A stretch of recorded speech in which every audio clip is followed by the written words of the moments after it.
Patrick, I turn it back over to you. Well, do you anticipate the governor calling any kind of special legislative session to address any budget issues? That will depend upon the economic realities that we have in the summer. On June 20th, we're scheduled to have the quarterly economic report from Legislative Council economists, and that's where they gauge their numbers, and the economists are trying their best to figure it out. But the one thing you know about an economic forecast is it's wrong, because it's not going to hit the mark directly. It's going to be high or low. If it's a couple $100 million further south than the numbers we're working with today, we will not be able to pay our bills for the rest of the year. Therefore, yes, we will go back into session to raid those other funds and to do who knows what else to try to, the last thing they'll do is cut. You know, they talk about how terrible it is, how we've cut up $1.4 billion out of the budget. Well, because we on the Republican side fought hard, and in the House, Mike May, the Republican leader, forced them to come to the table because he had this one little 2/3 vote that they had to get for their plan. There were some cuts that were made, but it's still just a couple of $100 million, and they don't take any program off the table. They just can't think in those terms. Every program's absolutely essential. And CU faculty are off limits. Mike Rosen had Jessica Corey from the Independence Institute on his show yesterday. Tom Lucero, who is a conservative regent, was on, and the public communications director for CU, and they were going back and forth. There's professors down there with $300,000 salaries that the university isn't asking any give back. All of us are struggling in this economy, but the university is off limits. There's a lot of money to be harvested from those professors.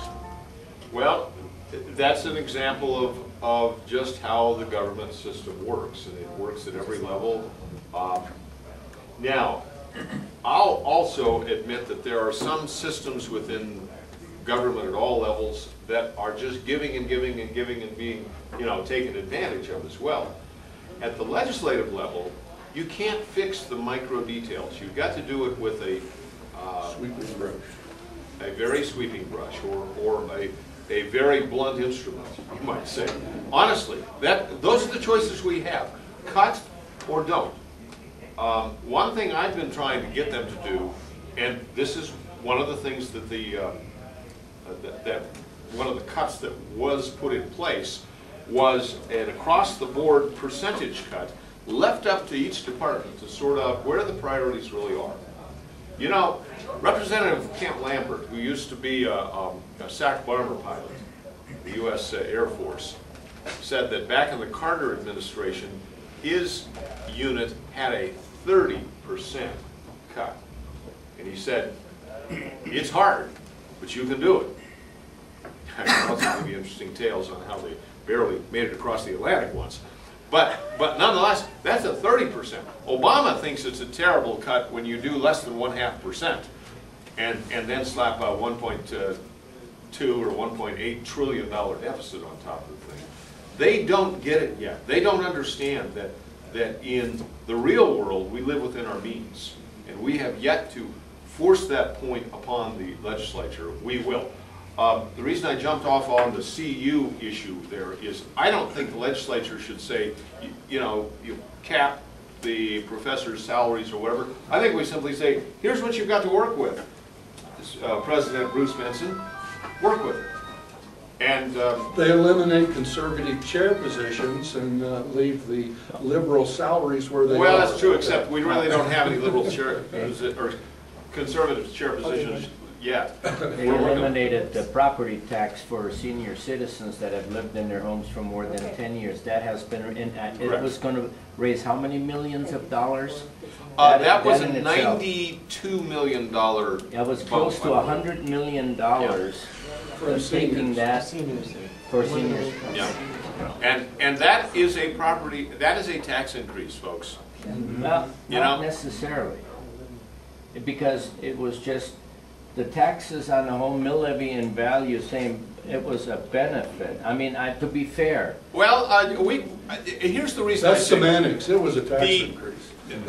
Of course it's a tax increase. The taxing structure is not equal throughout. We don't have a flat tax or you know it's varied all over the place. And whenever you make a change that says somebody else is going to pay more taxes, I call it a tax increase. Just like the property tax increase that we ran through in the Supreme Court finally said, oh no, we don't think this is a tax increase. It was a $130 million property tax increase, and it was by freezing the mill levy, which generally floats, and it can float downward. They said, no, it cannot float downward. For some people, it was a tax decrease when they implemented it for the senior citizens. It decreased 50%. It was. I'll grant you that. It was a tax decrease. Therefore, when it goes the other way, it's a tax increase. Okay. And I, you know, anyway, that's one of two reasons why I voted against that one. The other reason is I don't think we had the statutory authority to eliminate the exemption. And that's what, that measure was put in place by the people. It's a statute, but it says that the legislature can adjust the rate. Well, to adjust it from something to zero, I don't believe is an adjustment. That's an elimination. It's going to affect a high percentage of people that are senior citizens that it's really going to hurt them. And on the other hand, there is a certain percentage of senior citizens that can easily afford to pay the full amount of taxes on their properties.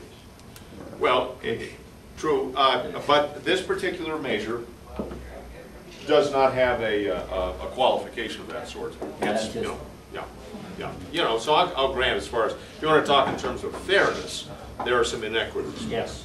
Yeah. Anything else? I mean, I can take a lot of different ways, but I know we need to get out of here. So, All right. Thank you very much. Thanks a lot. Next meeting is June 9th, 7 a.m. Who was that again? Who said it? The speaker next month will be Representative B.J. Nichols. Oh. Yep. I know. So come on out and tell your friends. I'm still at the Republican meeting. It's almost over. Yeah, tomorrow morning, if you want to meet with your county one of your county commissioners, Thanks, Cathay Reynolds, she has a meeting at 7:30, same place. So come to that too. And of course, email. I have a list of all the Republican activities and meetings in the area. So come on out whenever you can. By the way, let me say one final thing, if I could. You've got a real asset here in Patrick Hall. Yes. This gentleman is really and treat him kindly.